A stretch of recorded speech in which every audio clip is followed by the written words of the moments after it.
Yo, what's up guys, it's HexxInkworks here, and today I'm going to be talking about something that sparks quite a lot of controversy and confusion within the graffiti genre as a whole. When you're starting out, when I was starting out, I got quite confused with the amounts of different brand names and products and terms that were being thrown about, and it doesn't help that there is essentially two different types of Montana. Now, there is Montana Colors, also known as MTN or Spanish Montana, and there is Montana Cans, also known as German Montana. And a lot of people have their different thoughts about this. I did a bit of researching on the internet when I first started. I was like, surely there has to be a more specific reason of why these two are like sort of totally different. And I came across this PDF, and this PDF was pretty useful, and all of the information I'm going to be talking about is from this PDF. But yeah, I'll start with the explanation. In 1993 there were two writers called Muki and Capi, and they were from Barcelona in Spain, and they wanted to start their own graffiti and hip hop shop, and they were quite interested in producing their own spray paint brand specifically targeted at writers.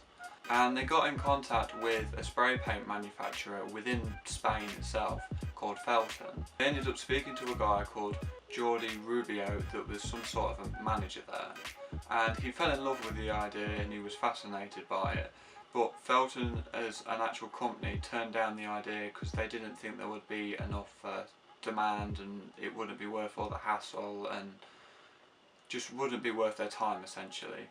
But a year later, Rubio got in contact with the two writers again and said like, yeah, I want to go through with this idea.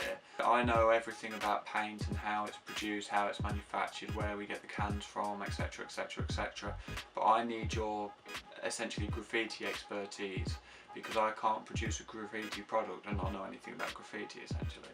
From this, the two writers created an event which was called Aerosol Art, and they invited lots of different spray paint artists from across the globe to this event and introduced them to the first prototypes of the Montana cans. From these prototypes then came the Montana Hardcore, which is quite easily one of the most recognisable and famous cans within the graffiti industry. And then from that came the Alien, which was produced in 2001. During 1994, word spread globally about this product, this paint that was specifically designed for writers, and lots of people ended up coming over to Spain, buying loads in bulk and then going back home with it. These became the first importers of the Montana Colors spray paint. By the end of 1995, Montana Colors was being exported and imported into several different companies, starting with Italy, Switzerland, France, and then eventually the UK. In '96 there was a distribution company established called L&G. This company was established by a Rudiger Latz and a Tim Latif. And then in '97 this company gained the rights to distribute Montana Colors spray paint in Germany and eventually within several different companies surrounding Germany as well. By this time, Montana Colors was well known for its colours, its target audience of it being graffiti paint for graffiti writers, by graffiti writers, and the whole ethics of the company, it being an independent company, everything is done with a heart and soul.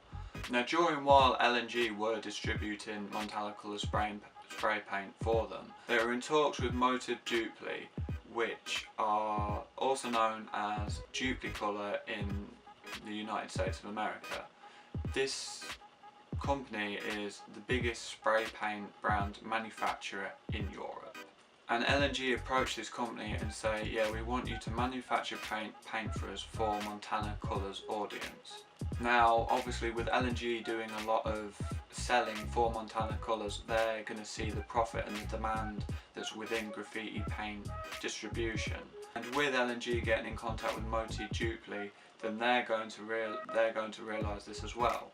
And from this realisation, they went to Montana in Spain, Barcelona, and they offered to buy it off him, off Rubio, but he just wasn't interested. So instead they decided to copy him, produced the same paint and sold it to the exact same audience.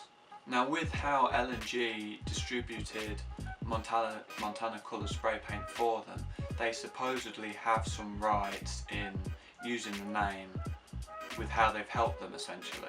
Eventually, from all the rumours that were being spread about Montana Colours, L&G and Motip eventually ended up getting some inspectors to go to Montana Colours and checking out what was happening, whether anything unethical or pretty much just straight up illegal was happening, just to therefore damage their reputation even more. In 2001 they searched for the patent of Montana and found out that it was already licensed to a company in Switzerland.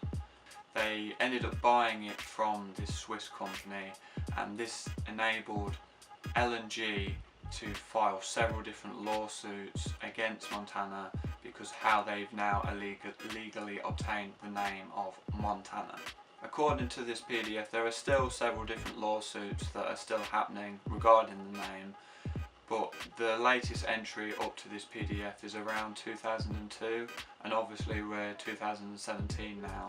It's probably all sorted now. In 2002, German Montana releases the new generation of can, followed by the Montana Gold can the year after, and then the year after that, being in 04, they would produce the Platinum can. As well as this, MTN start branding their cans as MTN to try and help separate the names from each other, to essentially try and help the customers with the confusion essentially. And then on from this, both different brands have been still producing different things, such as just German Montana producing the acrylic markers, the line of black markers, and the line of white and black spray paint, as well as several different merchandise such as hoodies, etc., and different drawing utensils such as fine liner markers. Montana Colours has also been producing more things such as the street dabbers, and pretty recently the street ink, which I believe is alcohol based, and the supposedly really good water based markers. Now, a lot of people hate on German Montana because of this, because of the whole stealing the name thing, or because of them stealing like certain product ideas, etc., etc.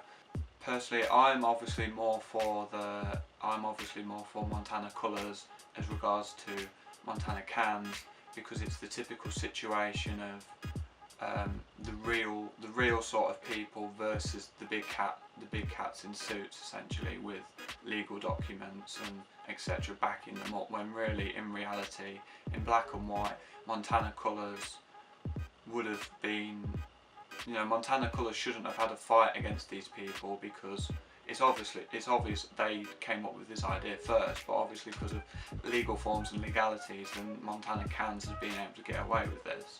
I've used quite a few of Montana Cans' products, and they are good. I'm not going to bash them on their products, but yeah, that's just my opinion, guys. This has been HexxInkworks with the difference between the two Montanas. Hope this video has been helpful for you. If you've got any comments, any questions, hit me up in the comments section below. Don't forget to like my videos, rate them and subscribe. Hopefully I'll be producing a lot more videos soon. Peace out.